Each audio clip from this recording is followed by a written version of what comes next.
Hey comrades, Dr. Poplove here with some tips about Fire Pro Wrestling World, and the first thing you need to know is that it's one of those games that's actually simple to play but extremely difficult to master. So with that being said, my first tip is the so-called secret behind mastering the grappling mechanic. To initiate a grapple, all you need to do is basically walk into the enemy, and you want to be doing this because this is how most of your moves are going to get performed. Once the grappling animation begins, both wrestlers will stomp their feet on the ground for that extra effect. And once you hear this stamping sound, that's when you need to put in your move as soon as you possibly can. That's all there is to grapples, but don't be fooled. Just because it sounds simple, it doesn't mean it's actually simple, because the window of timing is so tight. You really need to practice against the dummy AI. You can practice in the first mission. You need to practice for a very long time. If you're lucky, you might pick it up in like 10-15 minutes or something like this. But if you're maybe just getting used to Fire Pro, it might take you honestly just an hour or two of locking up just to get familiar with it. And of course, once you grapple, you pick a direction on your D-pad or analog stick and you hit one of your 3 attacks, and that's what actually executes a move.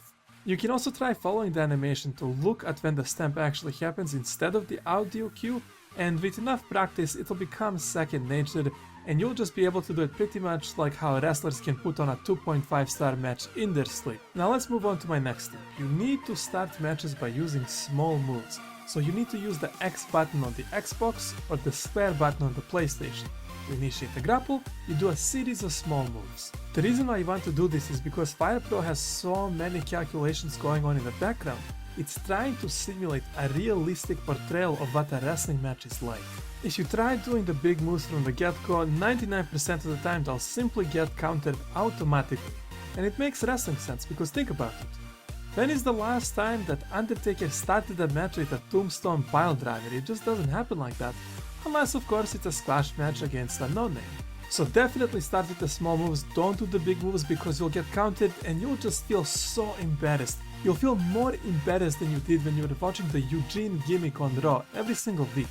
I recommend doing anywhere between 4 to 8 small moves before moving on to the medium moves. Make sure you pay attention to the enemy's player model, because you'll notice them start to breathe heavier, which is a signal that you might be able to transition into the medium moves.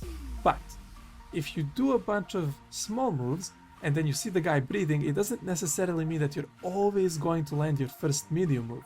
You might even need to do some more small moves, so just keep that in mind. Speaking of breathing, let's move on to tip number 3. You need to micromanage your breathing throughout the match all the time.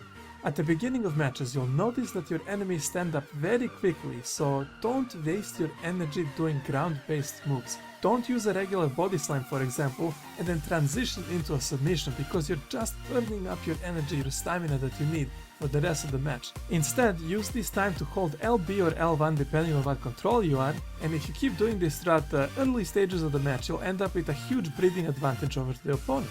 And of course, feel free to use more of the mat-based wrestling and submissions as you kind of transition outside of the beginning phase of the match. Once again, wrestling logic applies here, because you wouldn't see The Rock pulling a sharpshooter on Stone Cold Steve Austin in the first 3 minutes of their match. Okay, let's move on to the next tip about the strong style face-offs. I'm sure there is a wrestling term for it, but I'm blanking on it right now. So when you do the input that is the same grapple move as the opponent, you end up in these awesome scenarios where you just beat the fuck out of each other. To be successful at this, you need to beat the fuck out of your controller's face buttons. Just mash those little bastards like there's no tomorrow, and you will knock out your opponent, but fall down to the ground and you can have your way with them from behind. Anyway, let's move on to pins and submission, and there is a lot of kind of confusion and misinformation. Even I was confused about this initially. However, the manual holds the answer. On page 51 of the manual, and I mean the actual page, not the PDF nothing. On page 51 it says you need to mash the medium move button in order to kick out of a pin.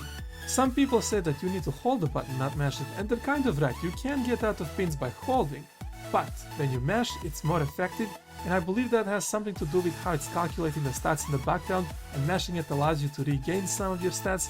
I'm not 100% sure about this, so maybe like a longer time series veteran can clear that up in the comments, but definitely mash on that medium move button to get out of pins. To get out of submissions, you can spam left right on the D-pad or analog stick, just flick it back and forth, and I'm not sure if mashing the front buttons does anything here. I've been doing it and it seems to work, but I haven't actually tested it without, so your mileage may vary, and feel free to correct me in the comments. Okay, final tip for this video, and don't worry, there will be more, but final tip here is that don't worry about striking in this game, because striking is so fucking difficult. It's so hard.